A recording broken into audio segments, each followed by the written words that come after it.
Assalamualaikum warahmatullahi wabarakatuh. Selamat malam, salam sejahtera untuk kita semua. Selamat datang seluruh mahasiswa peserta diskusi online Hima Prodi PKN Universitas PGRI Semarang.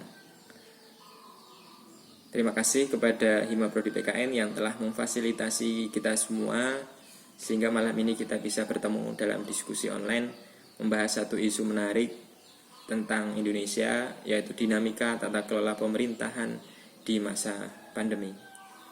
Perkenalkan, nama saya Wawan Wibisono, SPD MPD. Keseharian saya adalah mengajar mata kuliah umum di Universitas PGRI Semarang. Langsung saja, saya akan menyampaikan sedikit hal yang nantinya sekiranya menjadi bahan untuk kita mulai diskusi, mengenai dinamika tata kelola pemerintahan di masa pandemi. Saya akan membaginya dalam 3 bagian utama, yaitu bagaimana respon awal bangsa ini menghadapi pandemi, kemudian apa kebijakannya, serta bagaimana monitoring dan koordinasinya. Untuk bagian yang pertama, respon awal bangsa kita terhadap pandemi, kita ingat bagaimana kronologi COVID-19 masuk ke negeri ini. COVID-19 pertama kali muncul di kota Wuhan, di tahun 2019 di bulan Desember hingga akhirnya menyebar di beberapa negara Asia Timur di awal tahun 2020. Kemudian pengumuman resmi pemerintah terhadap data terkonfirmasi positif corona atau positif COVID-19 di Indonesia adalah tanggal 2 Maret 2020. Hasil riset internasional juga pernah disampaikan kepada bangsa ini bahwa Indonesia memiliki potensi yang cukup tinggi untuk penyebaran COVID-19. Peneliti dari Indonesia sendiri, yang diwakili oleh Dr. Pandu Riono PhD dari Epidemiolog Universitas Indonesia, beliau bersama timnya mencoba melakukan pemodelan penyebaran COVID-19 di Indonesia yang memberikan fakta berupa hasil pemodelan itu angkanya cukup banyak sampai jutaan penduduk yang diperkirakan nanti akan terjangkit virus COVID-19 ini. Australia pun pernah menginformasikan kepada kita bahwa dari Februari Indonesia sudah ada masyarakatnya yang positif corona. Artinya apa? Secara empiris, secara riset, Indonesia seharusnya memiliki cukup bekal untuk mengambil sikap dan tindakan terhadap pandemi global ini. Namun respon awal yang kita munculkan justru sebaliknya. Anda ingat semua bagaimana Menkes kita menyampaikan bahwa Indonesia itu kebal COVID-19. Apa rahasianya? Rahasianya adalah berdoa. Ada yang juga menyampaikan Indonesia itu kebal COVID-19. Kita terbiasa makan nasi kucing misalkan. Ada yang menyampaikan statement itu. Ada yang bahkan Menkes juga pernah menyampaikan enjoy saja, makan yang cukup, jangan panik, jangan resah. Ini juga secara tidak langsung mempengaruhi bagaimana penyikapan bangsa ini dari rakyat maupun para pejabat dan pemerintahan untuk mengambil sikap ke depannya. Hasil riset dari internasional pun sempat kita sangkal, sempat kita anggap sebagai penghinaan terhadap bangsa ini, Jadi ini berpengaruh terhadap keseriusan dan kelambanan pemerintah kita sendiri. Poin utama adalah bagaimana fakta itu kita sangkal, kita anggap remeh, sekaligus hasil riset kita seakan-akan kita ada anti riset, anti kepakaran, padahal mereka adalah orang-orang yang tentu memiliki kredibilitas, memiliki harusnya kita jadikan rujukan justru, Oke, jadi dari respon awalnya semacam itu, singkatnya, bagaimana 2 Maret kita umumkan secara resmi, baru 2 minggu kemudian kita pelan-pelan bergerak, yang sebenarnya itu bisa dikatakan terlambat. Anda semua sebagai mahasiswa tentu ingat, hari pertama kita kuliah secara online itu tanggal 16 Maret. Artinya dari 2 Maret sampai 16 Maret membutuhkan waktu yang cukup panjang hingga akhirnya mengambil sikap Ini kaitannya dengan respon awal kita. Yang poin kedua adalah bagaimana kebijakan. Indonesia sendiri secara luar biasa sebenarnya sudah memiliki dasar hukum penyikapan fenomena pandemi global ini. Kita Indonesia memiliki Undang-Undang Nomor 6 tahun 2018 tentang karantina kesehatan. Di sana sudah dijelaskan bagaimana hak kewajiban negara terhadap masyarakatnya dan sebaliknya ketika dijumpai kondisi penyebaran sebuah wabah penyakit yang dirasa memiliki resiko tingkat tinggi. Nah, ini sudah cukup sebenarnya dijadikan dasar untuk mengambil sikap dan keputusan. Namun nyatanya tidak dia pakai ya. Nah, justru PSBB yang kita ambil itu berdasarkan PP nomor 21 tahun 2020 yang itu semua dikeluarkan 31 gitu ya. Di akhir bulan Maret baru itu dikeluarkan sebagai dasar hukum tentang Perpu stimulus ekonomi, kemudian adalah Impres darurat kesehatan. Nah, oke. Poin berikutnya tentang kebijakan. Ya, Indonesia seharusnya bisa belajar dari bangsa sendiri, yaitu ya, seringkali Bung Karno menyampaikan jas merah, jangan lupa sejarah. Kita pernah belajar, kita harusnya belajar dari bangsa kita. Ya, Indonesia saat kolonial Belanda tahun 1918 mengalami pandemi, yaitu flu Spanyol yang menelan korban sampai 675.000 jiwa. Begitu ya, ini sebenarnya harus menjadikan pelajaran bagaimana harus bersikap. Karena angka fantastik tersebut didapat karena penyikapan kolonial Belanda kala itu dinilai lamban responnya, begitu tidak terlalu serius menganggapnya, gitu ya. Oke, jadi ini dari sejarah. Kalau dari kita juga harus belajar dari negara lain, ya. Sebelum Indonesia terjangkit positif COVID-19, terdapat negara-negara tetangga yang sudah lebih awal dan mereka dinilai berhasil. Misalkan kita ambil dua contoh, yaitu bagaimana Korea Selatan dan bagaimana Vietnam. Ketika Korea Selatan, ya, Korea Selatan mereka mengambil kebijakan tidak mengambil lockdown solusinya, tapi mereka mengambil kebijakan meningkatkan tes massal untuk mengkonfirmasi kondisi rakyatnya, ya, mengambil tes massal kemudian melakukan tracing terhadap warga negaranya hingga akhirnya mereka memperoleh data yang valid, data yang memberikan gambaran utuh terhadap kondisi warganya, dan ini jadikan dasar pengambilan kebijakan selanjutnya. Kemudian ada Vietnam. Vietnam mengambil satu kebijakan, mereka menutup akses keluar dan masuk negaranya secara total. Penerbangan dari darat, dari laut semuanya ditutup hingga akhirnya seluruh rakyatnya yang didapati sudah berpergian dari luar negeri begitu akan diisolasi, dikarantina selama 14 hari. Bahkan warganya yang sudah berinteraksi dengan mereka juga ikut masuk ke karantina selama 14 hari. Di dalamnya dilakukan tes untuk mengkonfirmasi positif atau negatif. Hingga akhirnya Vietnam tercatat sebagai negara yang memperoleh angka 0 kematian. Nah, ini harusnya bisa kita ambil sebagai pelajaran. Kenapa? Karena mereka, dua negara ini memiliki memang setiap negara punya cara tersendiri, tetapi kita belajar dari mereka punya cara yang jelas sehingga visi misi strategi kebijakannya jelas.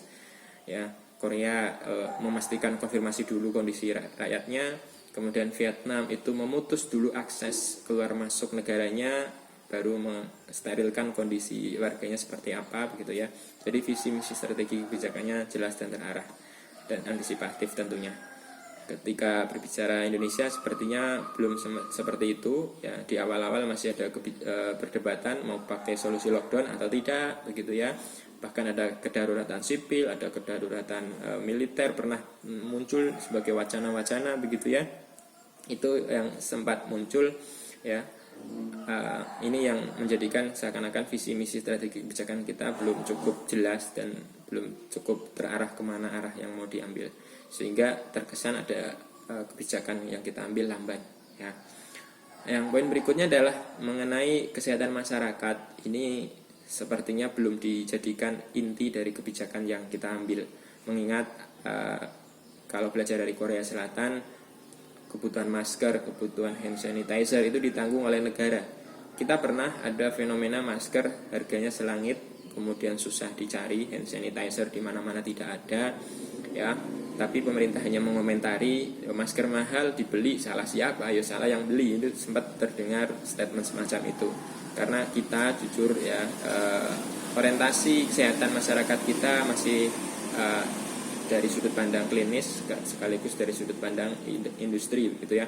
Maka untuk menjadikan kesehatan masyarakat sebagai inti dari kebijakan masih jauh seperti itu.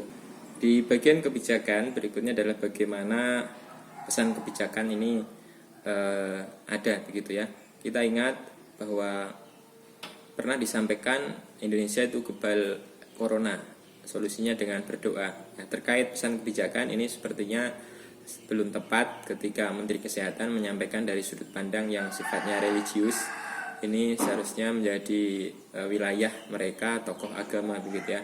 Harusnya Menteri Kesehatan mengambil sudut pandang dari sisi kesehatan, dari sisi sudut pandang disiplin keilmuannya ya, sehingga antara pesan yang disampaikan kemudian yang menyampaikan ya tepat, maka tingkat kepercayaan masyarakat pun bisa tinggi begitu ya. Tapi yang terjadi adalah sebaliknya. Pesan-pesan kebijakan yang lain adalah bagaimana himbauan yang untuk tetap bekerja seperti biasa, beraktivitas seperti biasa. Ini juga membawa konsekuensi menganggap ini kondisi yang terjadi adalah kondisi yang aman-aman saja, yang biasa-biasa saja. Maka tidak salah banyak masyarakat yang juga melanggar apa yang menjadi himbauan pemerintah itu sendiri. Bagian berikutnya mengenai monitoring dan koordinasi. Poin pertama adalah mengenai akurasi data. Ya, akurasi data mengenai positif COVID, PDP dan ODP. Pada bagian ini sempat menjadi perdebatan dan diskusi dari berbagai arah, baik dalam maupun luar negeri, mengingat akurasi data yang ada menjadi rujukan bagaimana bidang kesehatan, ya, bagaimana dokter, bagaimana pemerintah mengambil kebijakan strategis berikutnya. Tentu harus berdasarkan data yang ada begitu ya. Di awal-awal mengenai monitoring dan koordinasi, mengingat awal COVID-19 ini muncul di Indonesia berbarengan dengan awal terbentuknya pemerintahan yang baru ya. Maka ini menjadi ujian awal bagi pemerintah yang terbentuk. Konsekuensinya adalah bagaimana koordinasi antar lembaga dan antar level ini menjadi satu poin yang cukup menarik di sini. Mengingat di awal 100 hari pertama biasanya antar lembaga, antar bagian, antar kementerian mereka berlomba-lomba untuk menunjukkan kinerja maksimal mereka, dan akan menjadi kesulitan tersendiri ketika mereka diminta untuk saling bekerja sama. Kita ingat sebagai satu contoh, misalkan ada Menteri Pariwisata yang kala itu tetap melakukan promosi ya, untuk menarik para wisatawan datang ke Indonesia ya, dengan cara ada diskon besar-besaran terhadap tiket ya. Maka memunculkan ya oke lah, di bidang ini berhasil karena turis asing dan lokal maupun lokal domestik mereka juga datang. Yang ini semua sebenarnya kalau dikaji dari sudut pandang penanganan COVID justru sebaliknya, ini memperparah atau meningkatkan kondisi kemungkinan penularan ya. Berikutnya adalah semua kebijakan yang sudah ada, misalnya kebijakan tetap di rumah saja, PSBB, larangan mudik dan lain sebagainya, sepertinya belum cukup dilakukan monitoring yang maksimal. Artinya belum ada lembaga yang dipasrai yang secara khusus melihat, mengevaluasi pelaksanaannya ya. Saya ambil hasil dari yang sudah dilakukan oleh satu lembaga independen yang menilai bagaimana efektivitas pelaksanaan kebijakan-kebijakan tadi ya. Misalnya PSBB ya, PSBB itu sudah efektif atau belum ya. Ini mereka menggunakan smartphone sebagai bagian dari penelitian mengenai data pergerakan manusia ya. Di DKI Jakarta total penduduknya adalah 11 juta jiwa, dan pemilik smartphone yang terdaftar ID-nya ada 9,9 juta. Tentu ini jumlah yang mewakili representatif untuk menggambarkan kondisi nyata warga DKI ya. Dari data pergerakan HP ya smartphone mereka dengan berbantu, jadi kita ada bantuan dari lembaga yang namanya Lota Data. Mereka bisa menganalisis pergerakan manusia berdasarkan pelacakan lokasi dari penggunaan smartphone mereka saat mereka menggunakan misalnya medsos, kemudian aplikasi game dan lain sebagainya, didapati apa ya, ada pergerakan yang cukup tinggi dari Jakarta ke luar kota. Tercatat ada kota Surabaya, Bandung, Semarang, Jogja, dan Solo.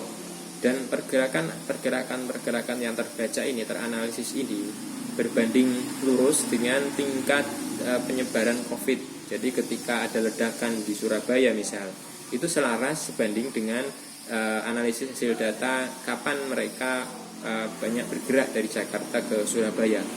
Kemudian di Solo juga demikian. Maka ini membuktikan apa?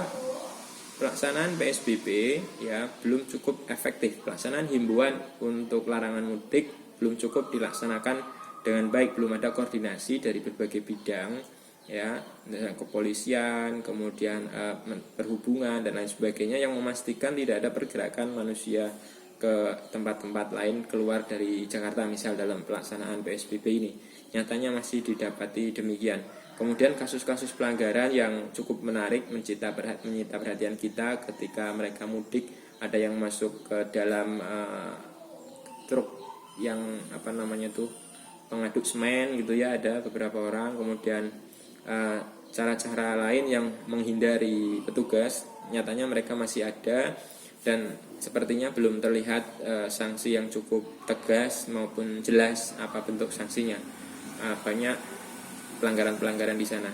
Kemudian di sisi lain, informasi terhadap perkembangan COVID-19 yang diakses oleh masyarakat ini dirasa belum cukup maksimal. Artinya pemerintah belum menjadi lembaga yang secara khusus menyediakan informasi yang cukup benar, cukup valid, cukup mendukung. Meskipun kita lihat bersama bahwa setiap pemerintah kabupaten kota maupun nasional memberikan informasi itu, tetapi kadangkala terdapat informasi-informasi yang tidak bisa dijadikan rujukan utama begitu ya. Otomatis menjadikan masyarakat sendiri mencari informasi dari yang mereka bisa cari. Maka muncul banyak hoax, berita bohong, dan informasi yang simpang siur, yang pada gilirannya membuat kita masyarakat bingung, sehingga masyarakat ya mengambil informasi yang dia peroleh sendiri, menyimpulkan sendiri, dan bertindak sesuai dengan apa yang dia pahami begitu ya. Oke, itu awalan dari saya mengenai dinamika tata kelola pemerintahan di masa pandemi. Kita diskusikan lebih lanjut di forum diskusi ya. Statement akhir dari saya, pada akhirnya kita harus mengutip satu teori tentang sistem hukum dari